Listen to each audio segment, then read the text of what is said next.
বিশ্বকাপ ফাইনালের হতাশা কাটিয়ে অবশেষে জনসম্মুখে দেখা গেল লিওনেল মেসিকে। স্পেনের কাছে 1-0 গোলে অতিরিক্ত সময়ে হারের পর প্রায় এক সপ্তাহ আড়ালেই ছিলেন আর্জেন্টাইন অধিনায়ক। হারের পর মেসি ব্যক্তিগত বিমানে নিজ শহর রোজারিওতে ফিরে পরিবারের সঙ্গে সময় কাটান।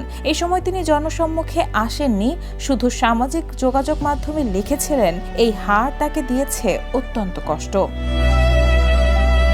25 জুলাই ভাইরাল হওয়া একটি ভিডিওতে প্রথমবারের মতো দেখা যায় 39 বছর বয়সী মেসিকে।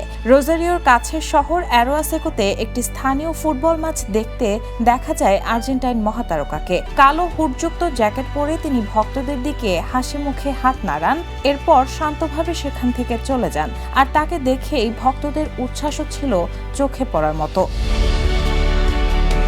ভিডিওটি দেখে স্বস্তি প্রকাশ করেছেন ভক্তরা। ধারণা করা হচ্ছে পরিবারের সঙ্গে সময় কাটিয়ে মানসিকভাবে নিজেকে গুছিয়ে এবার ইন্টার মায়ামির অনুশীলনে ফিরতে প্রস্তুত হচ্ছেন ফুটবল ইতিহাসের অন্যতম সেরা এই তারকা। Raihana moon, the news.